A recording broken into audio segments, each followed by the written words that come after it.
오늘은 상승 섹터의 특징이 확실하게 나타나고 있습니다. 그래서 이런 업종과 종목들 위주로 오늘 시장의 색깔을 집중적으로 분석해 보도록 하겠습니다.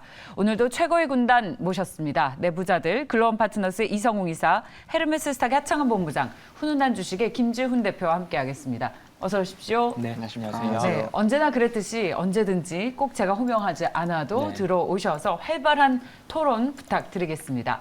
첫 번째 주제 뭘까요? 자, 오늘은 엔터주를 보겠습니다. 시장에서 가장 강한 상승을 나타내고 있는 엔터 주식. 그러나 시선은 엇갈리고 있습니다. 실적이 굉장히 좋았다고 하는데 이 실적을 계속 이어나갈 수 있을지, 리오프닝이 본격화되면 가장 강하게 튀어오를 것이라고 했지만 그러지 못했죠. 오래간만에 오늘 오르고 있는 엔터주, 시장을 주도하고 있는 이 모습이 어떤 의미가 있을지, 자, 이 엇갈리는 시선에 대한 세 분의 의견을 녹여서 한번 투자 의견 결론부터 짚고 가겠습니다. 엔터주에 대해서 이성웅 이사는 매수, 하창한 본부장, 김지훈 대표 모두 매수의 의견을 주셨습니다. 엇갈리는 건 증권사뿐인 것 같습니다. 증권사에서 엔터주에 대해서 어떤 시각을 나타내고 있는지 한번 화면으로 짚어보고 가겠습니다.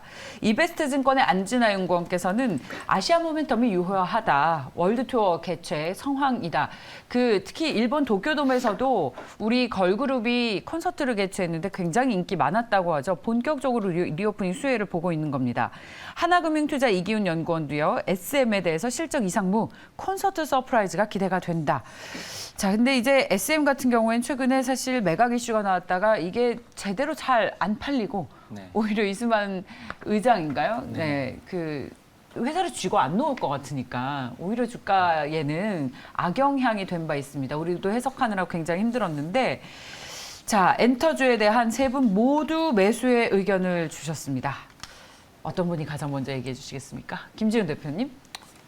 일단은 JYP가 아까 말씀하신 SM 대비 상당히 지배 구조가 깨끗하고 그냥 되게 심플하게 물론 디어유라는 아주 강력한 플랫폼 내 2대 주주로 보유하고 있지만 너무나 본업을 잘하고 있다. 지금 유일하게 지금 이유진 메리츠증권 애널리스트가 일본이 다 1분기 실적으로 굉장히 좀 폄하해서 깎아내렸는데. 아, 그랬어요? 네. 뭐라 그러면서 네. 깎아내리던가요? 일본 실적이 다 1분기 실적을 다 했다고 네. 굉장히 그렇게 얘기를 했는데 여전히 JYP는 북미 쪽과 서구권으로 계속 매출 볼륨이 커지고 있고 이익이 확대가 되고 있습니다. 그리고 본업을 가장 잘하고 있습니다. 앨범 판매량이 계속 꾸준히 올라가고 있고요. 그리고 가장 3년 차에서 5년 차 때 아이돌들, 특히 남자 아이돌, 팬덤이 강력한 남자 아이돌들을 가장 강력하게 보유하고 있는 게 저는 JYP라고 생각하고 있거든요. 그래서 지금 트와이스 외에도 스트레이키즈나 엠믹스 같은 후발주자들, 그러니까 신구 구 아이돌과 신 아이돌이 상당히 좀 조화롭게 성장하고 있고 상당히 스트레이키즈 앨범 판매량이 상당히 높고 지금 올해 연간으로 지금 한 약 9회 정도 콘서트가 예정돼 있는데 이게 아마 로열티가 작년 그러니까 코로나 전 2019년 2020년에 로열티가 한 2억대 초반에서 지금 4억까지 올라갈 거라고 그대로 하고 있어서 콘서트와 콘서트 외에 부가가치 창출하는 게 상당히 효과가 클 것으로 보고 있고요. 그다음에 지금 엔터주 같은 경우는 지금 아까 말씀드린 SM 관련된 우려로 최근에 좀 한 15%에서 20% 조정이 나왔는데 저는 오히려 지금 SM에 따른 본질적인 이슈와 무관하게 JYP가 빠지면 굉장히 좋은 매수 기회가 아닌가 생각하고 있습니다. 저희 그러면서 이제 엔터주의 탑픽도 함께 소개해 주셨습니다. 자, 그렇다면 모두 매수의 의견을 주셨으니까 저희 김지훈 대표가 JYP를 얘기해 주신 것처럼 다른 분들께서는 어떤 종목 탑픽으로 꼽고 계시는지. 근데 김지훈 대표님은 탑픽 하이브예요? 탑픽 하이브입니까?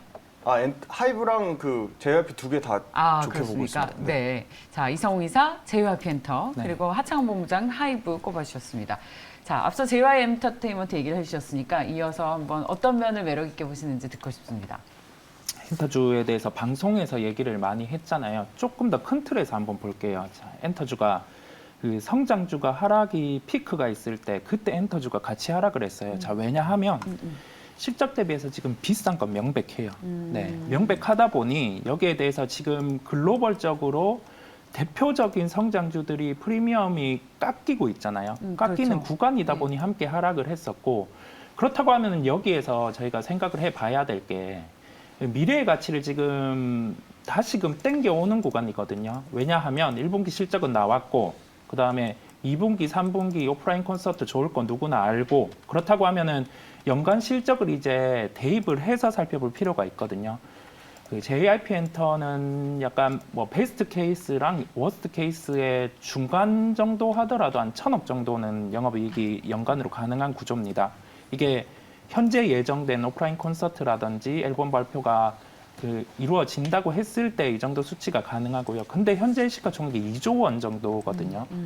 그렇다고 하면 이게 저희가 뭐 성장주의 개념으로 봤을 때 엔터주의 지금 밸류에이션의 프리미엄 하단이 한 20배 정도. 그렇다고 하면은 딱 적정하게 현재 시가총액이거든요. 네. 근데 왜 JYP 엔터를 말했냐고 하면은 나머지 엔터주 같은 경우는 지금 실적 대비해서 조금 더 비싼 구간에 있다는 거죠. 네, 어제부터 제가 그 실적에 대입해서 시가총액을 보수적인 관점에서 말씀드리는 이유가 이게 상승하는 장에는 미리 실적을 땡겨와서 저희가 베스트 케이스로 해서 붙여서 갈 수 있는데 지금 시장은 예. 그런 것보다 지금 불확실성이 많거든요. 글로벌 인플레이션부터 해서 이 인플레이션이 어디까지 시장에 영향을 미칠지 그 여부가 아직 확정되지 않은 상황이다 보니까 여러분들도 그 기존의 톤과 다르게 왜 보수적으로 얘기를 하냐라고 생각하기보다는 시장의 궤와 함께 저와 함께 같이 생각해 볼 필요가 있을 것 같아요. 그렇다 보니 물론 엔터주는 매수해도 되지만 이 매수란 것도 지금 시장에서는 타이밍이 중요하고 매수해서 장기 투자한다 이런 생각보다는 시장의 변화가 있을 때는 또 과감한 매매도 필요하다는 결론이겠습니다. 저희 김속스님도 하이브, YG 좋다. 근데 밸류가 이 정도를 받을 만한 가치가 있는지는 의문이라는 말씀을 해주셨습니다. 네, 지금 밸류는 JYP 엔터는 받을 만하죠. 받을 여기에서 저희가 라인 그러니까 기준을 정해놔야 돼요. 올해 연간 실적까지는 보수적인 예상인지 아니면 이 부분이 뭐 다른 성장까지 포함됐는지 그 여부를 추려낼 수 있어야 되고 그거를 시가총액에 대입을 해서 이게 어느 정도 빠지면은 이 구간은 시장 대비해서 싸니까 적극적으로 매수해야 되겠다 이런 거를 지금은 명백하게 정해놔야 되지 아니면은 이러한 시장에서는 계좌가 손실로 계속 연결될 가능성이 높은 난이도가 높은 장이거든요. 예, 저희가 그런 걸 꼭 생각을 하시고 시장 대응을 하셔야 되고 그러한 시장 대응에 초점을 맞춰서 계속 말씀을 드리도록 하겠습니다. 좋습니다. 네. 그 하이브에 대해서 그렇다면 그 시청자들의 의문 질문을 여쭤보겠습니다. 이 정도 밸류를 받을 만한 가치가 있다고 보십니까? 네, 저는 맞다고 생각합니다. 일단은 이 밸류적인 부분이 물론 이제 뭐 단순히 수치로 찍히는 것도 있지만 이 아티스트가 가지고 있는 힘 자체가 굉장히 좀 커지고 있다라고 저는 생각을 하고 있거든요. 근데 일단은 뭐 방탄소년단에 대한 부재 가능성이 좀 있다 보니까 그에 따른 부분들이 조금 하이브는 더 강력하게 하방 조정이 나왔다라고 생각을 하지만 일단은 글로벌적인 아티스트가 과연 군대를 갈 때 아무것도 안 할까라는 부분을 좀 체크를 해보실 필요가 있을 것 같고요. 그다음에 이제 기타 라인업들이 계속적으로 성장을 하고 있습니다. 뭐 엔하이픈이라든지 세븐틴도 지금 해외 투어 부분도 있고 굉장히 기대감이 확대가 되고 있는 상황이고 과거에 이제 하이브 같은 경우는 예전에 빅히트 때는 이제 방탄밖에 없었잖아요. 그렇기 때문에 뭐 앨범 매출 비중이나 이런 부분에서 BTS가 부재로 가면은 그게 굉장히 좀 큰 타격으로 나왔겠지만 최근에 앨범 판매 매출 비중을 보시게 되면 비중이 굉장히 많이 줄었습니다. 그리고 우리가 이제 과거에도 사실 아티스트들이 군대를 가면 아예 활동을 안 했던 거는 아니잖아요. 그래서 뭐 충분히 여러 가지 활동을 할 수가 있는 상황이고 그다음에 분명 회사에서도 가기 전에 앨범을 만들다거나 요번에 또 뭐 신규 앨범 또 얘기가 나오고 있는데 그 부분이라든지 아니면 추가적인 이런 과거 광고와는 다르게 뭐 유튜브 영상이라든지 이런 것들을 많이 작업을 해놓고 사실 그 부분을 갈 수 있고 또 우리가 이제 팬덤으로 보게 된다라고 한다면 충분히 군대에 있더라도 관련된 기대감들 좀 우리가 이어갈 수가 있거든요. 그래서 그러한 부분으로 봤을 때 충분히 조금 괜찮은 흐름으로 갈 가능성이 높다라고 생각을 하고 있고, 그다음에 다른 엔터사들 대비했을 때 지금 주가가 과하게 좀 눌리지 않았나라는 생각이 좀 듭니다. 그래서 그러한 관점에서 봤을 때 충분히 접근이 가능하지 않을까라는 관점에서 하이브를 좀 선정을 해봤습니다. 다른 이 의견에 대한 이성욱 이사님의 의견도 듣고 싶은데요. 네, 좋습니다. 예. 예. 의견들에 대해서도 예. 좋고요. 이게 저희가 지금 엔터주, 특히 뭐 각 3사, 4사 같은 경우는 이제 좋은 면을 알고 있잖아요. 그렇다 보니 그 주가의 모멘텀 될 수 있는 요인을 파악해야 될 것 같아요. 그 점을 잘 포인트를 얘기를 짚어 주셨는데 예. 그 하이브에서 그 하이브의 리포트를 쓰는 애널리스트 분들의 리포트를 보면은 그 점을 그 명시를 해 놨을 거예요. BTS가 지금 하이브의 실적을 기여하는 비율이 어느 정도고 이게 나머지 대체되는 비율 같은 경우가 최근에 증가하고 있거든요. 그렇다 보니 지금 뭐 하이브 같은 경우는 뭐 BTS가 군대를 만약에 간다고 하면은 이게 곧 뭐 주가가 무너질 기업처럼 생각을 하는데 그냥 무작정 이거를 예. 뭐 예상하니까 그게 BTS가 군대를 가니까 하이브는 안 되겠다. 그것보다 예. 데이터가 변하고 있는 거를 봐야 되거든요. 그 데이터를 보면서 지금 BTS가 뭐 계속 지속 활동을 할 때 시가총액 얼마, BTS가 빠졌을 때 시가총액 얼마. 아까 말씀드린 것처럼 지금은 주가를 볼 때 베스트, 워스트 케이스를 나눠서 보고 판단을 해야 돼요. 네, 그렇다 보니 지금 현재 10조의 시가총액으로 저희가 생각을 해보죠. 10조의 시가총액으로 생각을 한다고 하면은 이게 만약에 하락을 해서 시장과 함께 하락을 해서 9조, 8조 이러한 구간이 된다고 하면은 하이브 같은 경우는 그때 또 관심을 가져야 되겠죠. 생각을 해야 될 게 엔터는 자, 큰 환경에서 좋은 거는 맞습니다. 글로벌 탑에 우리나라 기업이 위치하고 있고 그렇다 보니까 이러한 실적에 대한 프리미엄 자체는 우리나라 기업이 정하는 거고요. 이 구간에서 시장이 하락할 때 그 딱 정해놓은 기준에서 시가총액이 그 이하로 왔을 때는 함께 편입을 할 수 있어야 된다고 한 번 더 강조드리겠습니다. 네. 자, 이제 저를 제외한 세 분의 토론자를 집중적으로 화면에서 비춰주고 계시거든요. 그래서 이제 화면을 보시거나 카메라를 보시거나 혹은 직접 이야기를 하시는 토론자의 얼굴을 좀 봐주시면 우리 시청자분들과 훨씬 더 소통하는 느낌을 주실 수 있을 겁니다. 자, 그렇다면 저희 엔터주에 대한 목표가를 보고 계속 이야기를 나눠보시죠. 이번에는 김지훈 대표께 여쭤보겠습니다. JYP 엔터와 하이브에 대한 목표가 얼마를 주시는지요? 그래도 우리 시청자분들도 좋은 건 알고 있지만 이 정도 밸류를 받을 만한 것인지에 대한 의문을 계속해서 가지고 계시는 만큼 이 목표가가 얼마나 합리적인 수준의 숫자인 것인지 김지훈 대표께서 좀 이야기해 주셨으면 좋겠습니다. 제가 목표가 정하는 게 무슨 의미가 있겠습니까? 근데 저는 그냥 일단 그냥 심플하게 숫자적인 것만 일단 말씀드리면 일단 하이브 같은 경우 먼저 보면 지금 현재 상태로 PER이 35배 그리고 매출 성장이 약 57% 정도 되고요. 이익단에서는 한 90% 성장해서 매출이 한 2조 가까이 나올 것으로 예상을 하고 있고 영업이익 3,400억이니까 지금 하이브는 가장 엔터주 중에서 가장 실적 모멘텀 상에서는 가장 좀 강력한, 그러니까 시가총액 대비 실적 증가 폭이 가장 크다고 보고 있고요. YG 같은 경우는 매출은 한 4,700억대로 32% 전년 대비 증가할 것으로 예상하고 이익단에서도 한 뭐 2배 이상. 근데 워낙 2021년 이익에 기저 효과가 있기 때문에 이거는 2배가 크게 의미 있는지는 모르겠습니다. 근데 PER이 30배 정도 수준이고요. 그 다음에 SM 같은 경우가 매출단에서 한 8,500억으로 한 매출이 한 22% 그리고 영업이익단에서 한 30% 증가해서 한 900억대 예상하고요. SM 같은 경우는 PER 지금 24배로 되어 있는데 오늘 보니까 주가 올라가서 한 25배 정도 나올 것으로 예상을 하고 있고 JYP가 매출이 한 45% 증가해서 한 2,800억에서 3,000억대 이익단에서는 한 57% 정도 60% 가까이 증가해서 570억대에서 한 850억에서 한 많게는 한 1,000억까지 예상하고 있어서 PER은 29배 수준이다. 근데 지금 하이브의 시총이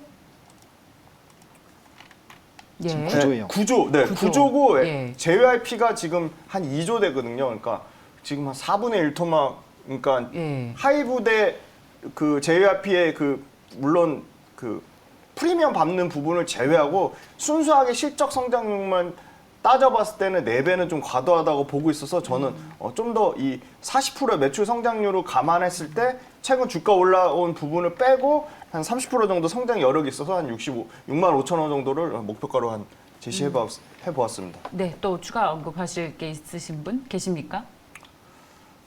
이 정도로 정리를 해도 될까요? SM은 아무도 언급을 안 해주시네요. SM은 뭐 오늘 일단 좀 네. 많이 오르기도 했고 예. 이 종목 같은 경우는 아무래도 또 매각 이벤트가 어떻게 작용되느냐에 따라서 또 이제 뭐 CNC라든지 라이프 디자인이라든지 또 같이 그렇죠. 움직이면서 또 예. 채널링이 되기 때문에 그에 따른 이제 본업 외에 또 굵직한 이벤트가 있다 보니까 조금은 궤를 다르게 해서 보셔야 되지 않을까라고 보고 있고 뭐 SM도 역시나 뭐 이런 전반적인 엔터 산업에 대한 성장이라든지 이런 네. 움직임과는 좀 유사하다라고 보시면 좋을 것 같고 뭐 아티스트들이 저는 좀 지금 당장의 실적도 당연히 중요하지만 네. 주요 아티스트들의 이런 글로벌적인 행보들 그리고 오프라인 콘서트들이 굉장히 많이 늘어나고 있는 부분들을 좀 체크를 해보실 필요가 있을 것 같고 예. 이제 전기 대비 했을 때 조금 뭐 하이브 같은 경우는 실적이 많이 줄었는데 연말에는 뭐 아무래도 콘서트 특수라든지 이런 부분이 더 붙기 때문에 그러한 부분을 좀 생각해 보시면 좋을 것 같고 특히나 작년 이때까지만 해도 오프라인 콘서트가 진행이 되지 않았기 때문에 그런 부분들로 본다라고 한다면 전반적으로 엔터 산업들은 콘서트에 대한 매출이 많이 늘어나지 않을까. 그리고 지금 각 사별로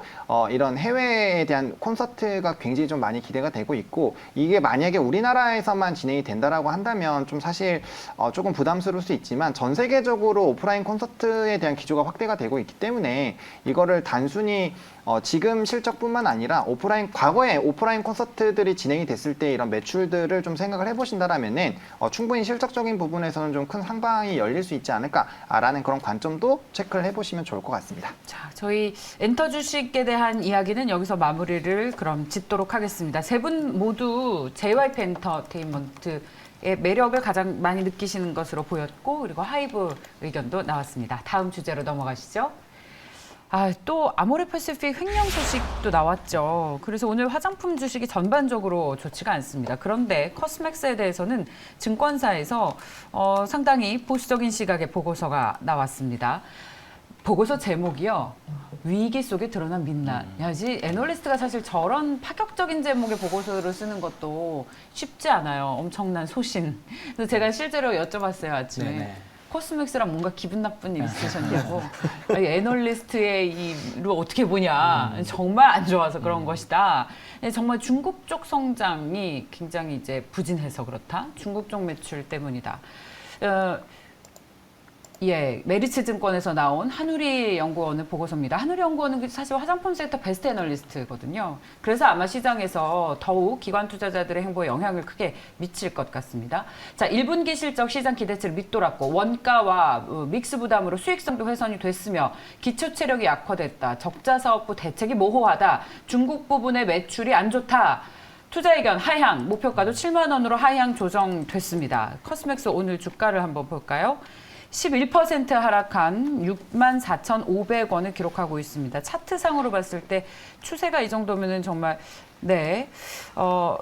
그렇죠. 그리고 아모레퍼시픽도 보겠습니다. 오늘 마침 채택임장에서 많은 분들 얘기하고 계시는데 횡령 사고가 있었죠. 30억이고 이 회사 돈으로 코인 같은 데 투자를 좀 했다고 합니다. 요즘 횡령 금액이 워낙 커서 네. 30억 규모가 뭐 그렇게 크게 느껴지지 않지만 그래도 이 기업들이 왜 이렇게 모럴 해저드가 심각한지 이거 뭐 까면 깔수록 계속 나오는 이런 것들 이러면 우리 투자자분들 맘 놓고 국내 주식 투자 못해요.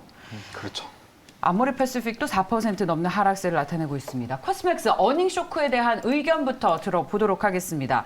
자, 이성웅 이사 실적 하창한 본부장도 원자재 가격, 네, 김지훈 대표께서도 원자재 부담을 꼽아주셨습니다. 자, 이성웅 이사님 이 실적 분석 먼저 좀 해볼까요? 네.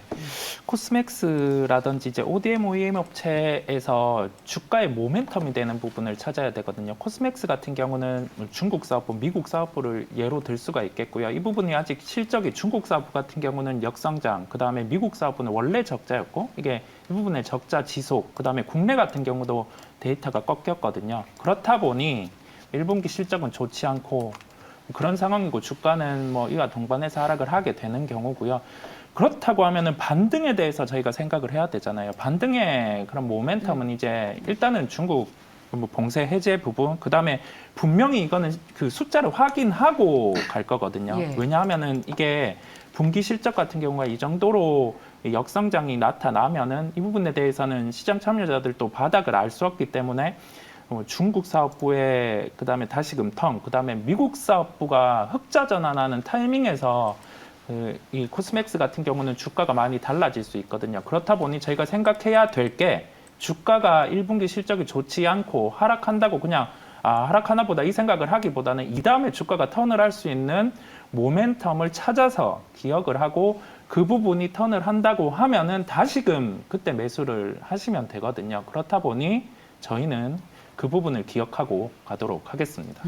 자, 거기에다가 좀 덧붙여서 지금 사실 이제 원자재 부담이 상당 부분 커지고 있어요. 그러니까 코스맥스 같은 경우는 매출이 좋았는데 영업이익이 굉장히 좀 많이 줄었거든요. 근데 지금 저는 개인적으로 이 연초부터 원자재 종목군들을 되게 많이 좀 얘기를 했었고 이 기조가 저는 상당 부분 좀 유지가 되지 않을까라고 생각을 하고 있거든요. 그럼 결국에는 이 매출의 증가를 하거나 아니면은 이 가격은 고정이니까 수량 자체가 많이 팔려야 되는데 일단은 중국에서도 이제 제로 코로나를 선언을 한 상황이기 때문에 사실 이게 단기적으로 얼마나 더 끌고 갈지에 대한 부분들이 좀 부담이 되지 않나라고 보고 있고 지금 특히나 이렇게 좀 시장 자체가 어지럽고 불안할 때는 결국에는 믿을 만한 건 실적이거든요. 그 실적 자체가 좀 불안한 상태에서 지금 여전히 화장품 섹터들은 중국에서 비중을 많이 축소를 하고 있지만 그렇다고 이 과거의 그 이미지가 강하기 때문에 중국 산업, 중국에서의 이런 상황 자체가 어렵다라는 인식이 있으면 일단은 섹터 자체가 그렇게 크게 가진 못합니다. 그러면은 우리가 이제 사실 또 마스크를 벗는, 외부에서 벗는다라고 얘기가 나왔지만 실질적으로 외부에 나가보시면 대부분 다 마스크 쓰고 계시거든요. 안 쓰고 계신 분이 거의 없어요. 그러니까 이 마스크를 벗는다는 거에 따른 화장품에 대한 이런 기대감이 내 눈앞에서 보는 거에선 다 마스크를 쓰고 있기 때문에 사실 매력도가 더 떨어지는 부분들도 있다라고 보시면 될 것 같아요. 그래서 전반적으로 화장품 섹터가 그런 영향을 받아서 일단 좀 어려운 상황이 유지가 되고 있기 때문에 업황에 대한 이런 전반적인 산업에 대한 회복 기대감이 정확하게 보이지 않으면 개별주 특히나 OEM이라든지 이런 쪽으로 하는 업체들은 이 산업에 따라 좀 같이 움직이는 경향이 강하다 보니까 좀 어려운 상황이 좀 직면이 되어 있다. 그러면은 말씀해 주신 것처럼 이제 실적적인 부분에서 지금 굉장히 많이 얻어맞고 있기 때문에 결과적으로는 실적이 과연 턴이 될까? 이 부분을 좀 집중해서 봐야 되는데 현재 시점에서는 그런 부분들을 명확하게 해소할 만한 이벤트 자체가 조금 없는 상황이다 보니까 좀 부정적인 이제 시각이 나타나게 될 수밖에 없고 가뜩이나 시장이 어려운 상황에서 굳이 이 지금 더 차트적으로 봤을 때도 굉장히 좀 패닉셀도 나오고 있는 상황이잖아요. 이런 상황에서 굳이 담아야 되나라는 이런 생각들이 조금은 들어가 있지 않나라고 좀 생각을 하고 있습니다. 중국 쪽 매출이 안 좋다고 하니까 근데 또 좋아질 기미가 사실 있을까 싶어요. 봉쇄 자체가 예. 완벽하게 해소가 되는 국면이 나오거나 만약에 진짜 이제 내부까지도 마스크를 벗어서 전반적으로 우리나라에서라도 이 마스크를 전반적으로 벗는 이 풍경이 나와야 뭐 색조라든지 이런 쪽이 움직이면서 이제 전반적으로 같이 화장품 섹터는 이제 뭐 기초 색조만 움직이는 게 아니라 전반적으로 다 같이 조금 움직이는 경향이 있잖아요. 예. 그렇기 때문에 그 부분들이 명확하게 좋아지는지를 좀 체크를 일단은 해야 되지 않을까라고 생각을 하고 있습니다. 요즘 색조 화장품은 정말 불티나게 팔리고 있어서 판매 호조가 있다고는 하는데 뚜껑을 열어봤더니 원자재 부담도 크고 중국 그렇죠. 매출 부담 때문에 앞으로 더 어려워질 것이라는 증권사의 보고서가 나왔습니다. 그렇다면 화장품 주식 사실 저희 리오프닝 대표 주식 아니었습니까? 전반에 대한 투자 의견 어떻게 가져가면 좋겠습니까? 세 분의 의견 들어봤습니다. 화장품주 많이 떨어졌습니다. 매수의 기회일까요? 아니면 뼈아픈 손절을 해야겠습니까? 이성웅 이사 손절. 하창한 본부장과 김지훈 대표 보류의 의견을 주셨습니다. 김지훈 대표님. 근데 일단은 코스맥스를 보유하신 분들도 있잖아요. 그렇죠. 제가 이렇게 뭐 그 얘기하는 게 크게 의미가 있을지는 모르겠지만 다 부정적인 얘기만 하셔가지고 네. 그나마 조금 긍정적으로 얘기를 하자면 일단 코스맥스 전체 매출비 중에서 중국이 한 50% 차지하고 중국이 한 50%가 안 됩니다. 이익단에서는 한 40% 정도 되고 국내가 한 50% 나머지가 인도네시아, 미국, 뭐 태국 이 부분인데 그 나머지 그러니까 인도네시아, 태국을 인도네시아, 태국, 미국 그 10%의 적자를 메꾸기 위해서 뭐 국내와 중국에서 벌어들인 걸 다 메꾼다 이렇게 너무 극단적으로 좀 얘기한 부분이 있는 것 같고요. 과도하다. 그리고 그냥 화장품도 전반적으로 투자 심리가 악화되니까 뭐 코스맥스도 박살날 것이다. 그렇게 보는 좀 시각도 좀 굉장히 큰 것 같아요. 근데 저는 매출과 이익을 봤을 때 매출의 볼륨의 성장이 커지면 이익단은 통제가 가능하거든요. 그래서 너무 부정적으로 기존에 갖고 있는 사람 입장에서는 저는 코스맥스 주식이랑 전혀 상관이 없고요. 한 주도 갖고 있지 않은데 코스맥스 본호의 펀더멘탈 측면이 그렇게 물론 약해졌지만 앞으로 계속 약해질 거에 대해서는 미국 단에서 여전히 매출에서 40% 성장이 나오고 있고 지금 적자는 분명히 매출단을 키워서 매출 볼륨을 키워서 이익을 벌크업 할 거라고 그렇게 예상을 하고 있고요. 그다음에 인도네시아 쪽에서도 매출이 101% 정도 지금 1분기에 실적 성장이 나왔고 예. 중국도 매출 성장은 나왔으면 매출 한 20% 정도 성장이 나왔거든요. 그래서 얼마나 지금 두 가지인데 그러니까 원부 자재 가격하고 인건비인데 예. 원부 자재 가격하고 인건비는 계속 뭐 비용단에서 계속 이슈로 나오는 거니까 그걸 계속적인 이슈로 좀 울겨먹기엔 좀 그렇다. 그리고 화장품 아까 본부장님 되게 중요한 얘기 하셨는데 예. 마스크 아직도 여전히 쓰고 있지만 그래도 종국에는 벗을 거거든요. 그래서 색조 여기가 코스맥스 같은 경우는 색조만 강한 게 아니라 기초 화장품 에센스도 상당히 강하거든요. 그래서 기본 고객사가 계속 커지는데 그 고객사 중에 일부의 매출, 그러니까 물론 중국 로컬 고객사의 매출이 깨지면 상당히 매출 규모 단에서 크게 영향을 받겠지만 중국 로컬 외에도 여러 가지 글로벌 아주 하이 브랜드의 고객사로 다수 갖고 있거든요. 예. 그래서 그게 고르게 매출 성장이 나오면 이익단은 어느 정도 회복될 거라고 보고 있고 갖고 있는 사람 입장에서는 이걸 손절하는 건 아닌 것 같습니다. 지금 가격대에서. 그리고 지금 김지훈 대표님의 이야기를 듣고 일부 시청자분들께서 그러고 보니까 코스맥스 곧 저점이다. 너무 싸요. 지금 PR이 15배밖에 안 됩니다. 코로나 끝나는데 네. 근데 사고 싶다. 거기에서 좀 말씀을 드리고 싶은 게 있는 게 예. 이게 이제 산업의 인식이 굉장히 좀 중요하다라는 걸 좀 말씀을 드리고 싶은데 뭐 PR 말씀해 주셨는데 그 뭐 엄청나게 낮은 진단 키트 초반부터 한 번 시세 분출된 다음부터 역대 최대 실적 계속 기록했는데 코로나 결국 끝날 거야라는 인식 때문에 계속적으로 주가는 무너졌어요. 사실 밸류적인 측면으로 보면 진단키트 종목군들은 지금보다 주식이 최소 몇 배씩은 다 올라가야 정상이에요. 근데 이게 산업의 인식이 굉장히 중요하다라고 말씀을 드리는 게 밸류적인 측면으로 들어가면 진단키트는 굉장히 좋아야 됩니다. 그리고 지금 잉여금 굉장히 많고 사실 적대적 M&A도 가능한 상태로도 지금 굉장히 돈을 많이 벌었어요. 그럼에도 불구하고 주가 위치 보세요. 완전 개박살 나 있습니다. 그러니까 이런 흐름으로 봤을 때 산업의 이런 성장에 대한 기대감 그리고 인식 자체가 굉장히 좀 중요하다라고 말씀을 드리고 싶고요. 결국에는 언젠가는 반영이 되겠지만 앞으로의 실적이 얼마나 빨리 나오는지 가시화가 되는지가 되게 중요하다라고 저는 생각을 합니다. 그리고 최근에 시장의 투자자들에서도 진단키트 매분기 진짜 실적 개선이 나오고 있는데도 결국엔 코로나는 끝날 거야. 이 코로나라는 사태에서 전 세계적으로 이제 수요가 나타나는 부분이 없다라는 그 하나 때문에 사실 정말 밸류적인 측면에서 좋음에도 불구하고 시장에서 많이 외면을 받았거든요. 그래서 그런 측면에서 봤을 때 화장품 역시도 지금 산업에 대한 흐름들이 조금 좋지 않은 상황이고 특히나 중국 쪽에 대한 부담이 지금 올해만 있었던 게 아니라 최근 몇 년 동안 아모레퍼시픽이 왜 무너졌는지를 생각을 해보시면은 산업적인 부분에서 조금 보수적으로 보셔야 될 필요가 있지 않나. 물론 저도 이렇게 주가가 많이 눌린 상태에서 손절의 의미는 없다라고 생각을 합니다. 그래서 네. 손절을 하시라라는 얘기가 아니라 산업에 대해서 조금 더 보수적으로 보실 필요가 있다. 좋습니다. 그리고 이제 증시가 이렇게 많이 눌려있는 상태에서 분명 반등이 나올 때 주력으로 치고 나가는 민감주들이 분명히 있을 것인데 이게 단순히 지금 시점에서 반등이 굉장히 많이 주가가 떨어지긴 했어요. 그래서 충분히 저점 매수는 전 가능하다라고 보고는 있는데 지금 일단 타이밍상으로 아니다라고 네. 생각이 들고 있고요. 예. 그 상황에서 충분히 더 빠르게 성장할 수 있는 산업의 성장이 보이는 섹터로 먼저 들어가셔서 거기서 이익단을 내시고 거기에 따른 잉여금을 바탕으로 이거를 분할 매수로 조금 모아간다라는 전략으로 간다라면은 저는 좋다라는 관점에서 보류 의견을 드린 겁니다. 저는 그 의견에 적극 공감하고 동의하는데 본부장 의견에 화장품과 분자진단 키트는 화장품은 그냥 일종의 필수 소비재 개념으로 기술적으로 쓰고 보세요, 있는 마주 보세요. 부분이고요. 분자진단 키트는 코로나란 특수 상황에서 왔기 때문에 그걸 두 개 단순 비교하는 게 조금 어려움이 있다고 보고 있고 화장품의 자체에 글로벌적으로 화장품 시장은 평균 5%의 성장이 나옵니다. 그런데 브랜드 간에 워낙 격차가 심각하게 치열하고 브랜드 단에서도 하이 브랜드와 저가 브랜드의 차이가 있지만 이런 뒤에서 물건을 만드는 업체 입장에서는 좀 더 상황이 그렇게 악화되는 상황은 아니다 그렇게 좀 말씀드릴 수 있습니다. 좋습니다.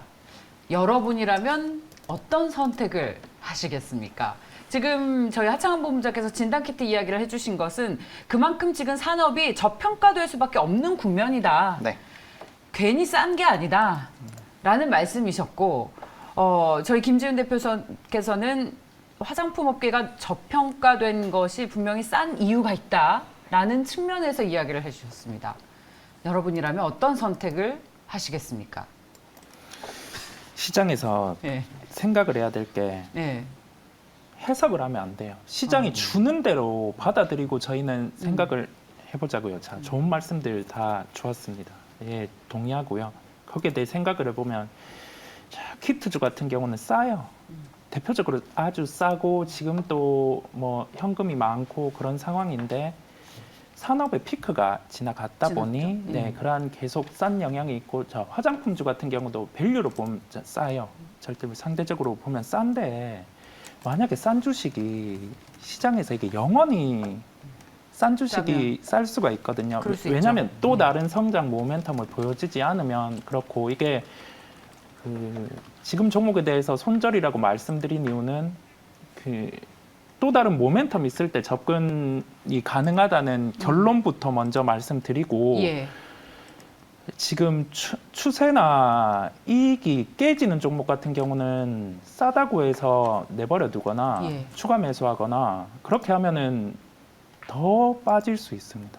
네, 더 빠질 수 있다는 논리가 왜냐면 예. 이게 피크 때와 현재 실적을 비춰 봤을 때 매출단은 훼손이 없는데 이익단에서 깨졌거든요. 근데 이익단 깨진 게 뭐 원재료 영향, 그다음에 뭐 기타 영향이 이게 하루아침에 안 돌아서면은 분기 연속에서 좀 실적이 깨질 수 있는 요인이 있다 보니까 저는 과감하게 뭐 저도 아프지만 네. 손절을 말씀드린 거고요. 예. 또 다른 모멘텀 있을 때 진입하는 기회로 함께 삼아 보시는 걸로 하겠습니다. 예, 좋습니다. 정말 열기가 굉장히 뜨겁습니다. 그러다 보니 세 분의 저희 내부자들께서 진짜 속내를 얘기를 해주셔서 저희 너무 많은 도움이 될 것 같고 시청자 여러분들 판단해 보십시오. 나는 어떤 결정을 내릴 수 있을까?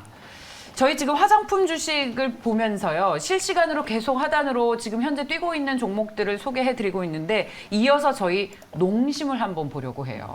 왜냐하면 왜 농심을 보냐면 저희 이 커스맥스도 그렇고 화장품 주식이 요즘 원자재 가격이 너무 많이 올라서 이익이 훼손된다는 얘기를 한 거잖아요. 근데 농심도 최근에 좋았다가 역시 이런 원자재의 부담으로 인해서 이익이 떨어진다. 오늘 아침에 농심에 대한 메리츠 리서치의 보고서에 따르면 팜유, 밀가루, 부자재 등 원재료 단가 상승이 본격화돼서 2분기는 수익성 하락에 대한 우려가 부각된다.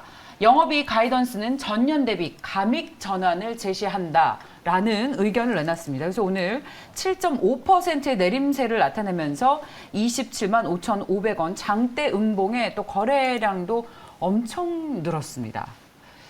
자, 여기에 대한 이제 슬슬 나오는 거죠. 전쟁 때문에. 네네. 이제 본격적으로 기업에 이렇게 수혜를 받는, 환율 때문에 수혜를 받는 회사도 있지만 이렇게 본격적으로 직격탄을 받는 기업이 있어요.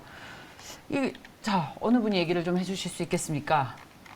원재료 가격 같은 예. 경우에 처음에 초기 때 저희가 러시아 우크라이나 이슈가 부각이 될 때 원재료 가격 상승으로 식품주는 안 좋을 수 있다는 걸 시장에서 감안을 했었고 근데 이게 장기화되거든요. 장기화되는 상황이다 보니까 실질적으로 이제는 분기별 매출에 영향을 미칠 수 있는 구간까지 왔다 보니까 농심 같은 경우 주가의 반응도 그렇고 어제 대상 실적 발표가 있었는데 대상이 생각보다 실적이 좋지 않았어요. 네, 그런 요인까지 융합이 돼서 대상이 일단 실적이 안 좋았고 뭐 괴가 약간은 다르기는 하지만 제품을 판매하는 그 농심 같은 경우도 그러면 생각보다 더 좀 그 시장에서도 함께 그럴 수 있겠네 해서 시장에서 이제 내놓는 거죠, 매도를.